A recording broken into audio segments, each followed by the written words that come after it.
Dans le récit de la transfiguration, Matthieu 17, qu'est-ce que nous y trouvons? Nous y trouvons les 4 éléments majeurs de la foi et de la vie chrétienne. Tu es le Christ, le Fils du Dieu vivant. Pierre annonce cela. Et c'était une formidable déclaration. Tu es le Messie. Tu es le Messie. Les 2 termes Christ et Messie signifient oint, et comme tel, le Fils du Dieu vivant. Ici, nous avons la réalité fondamentale du christianisme, la personne du Seigneur Jésus. La deuxième chose, c'est l'Église, car dans la chronologie divine, la personne conduit toujours à l'Église. Et moi, je te dis que tu es Pierre, et que sur ce roc, je bâtirai mon Église, et que les portes du séjour des morts ne prévaudront point contre elle. Matthieu 16, 18. Et pourquoi cela?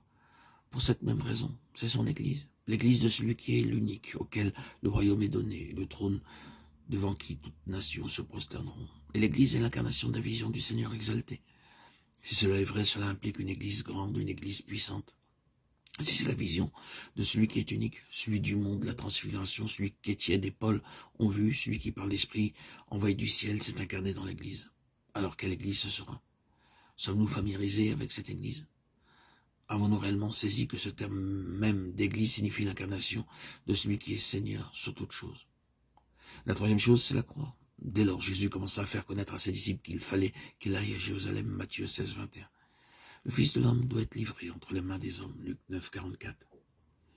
Sa merveilleuse croix. J'aime cette pensée, cette idée qu'un certain écrivain a exprimée. Qu'en parlant de Christ, il déclare, régnant et gouvernant par sa croix. Il n'y a aucun doute, c'est bien cela, la croix du Seigneur Jésus, considérée d'un point de vue humain comme signifiant défaite, échec, perte et désespoir, faiblesse et impuissance, a été démontrée dans l'histoire comme le facteur le plus puissant de l'univers.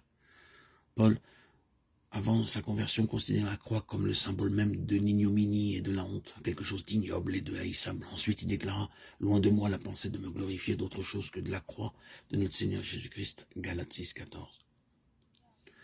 De la honte à la gloire, la transfiguration transfigure la croix. Autrement dit, une vision du Seigneur glorifié transfigurera nos souffrances et transformera complètement nos afflictions. Ainsi, nous voyons ce que cette croix signifie réellement dans la pensée de Dieu. La quatrième chose est la venue du Seigneur, car le Fils de l'homme doit venir dans la gloire de son Père avec ses anges, et alors il rendra à chacun selon ses œuvres. Matthieu 16, 27. Je voudrais attirer notre attention sur le fait que la transfiguration était le couronnement, la confirmation et le complètement de 4 choses. C'était le parachèvement de la personne. Pierre avait dit, tu es le Christ. Mais le monde de la transfiguration avait transfiguré et confirmé cette déclaration. Deuxièmement, le Seigneur avait pu lui déclarer, je bâtirai mon église. Le monde de la transfiguration donnait de l'espérance à cette église, car lui, l'unique, allait la bâtir. Troisièmement, le Seigneur avait annoncé la croix, mais le monde de la transfiguration en donnait une interprétation complètement nouvelle. Et enfin, quatrièmement, parlant de son retour dans la gloire du Père, le monde de la transfiguration expliquait cela et le démontrait.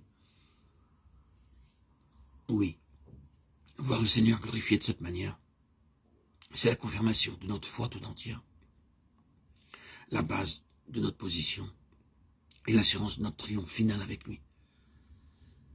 Frères et sœurs en Christ bien-aimés, auditeurs, auditrices, que le Seigneur nous donne une nouvelle vision de lui-même, de son pouvoir, de sa majesté et de sa présence.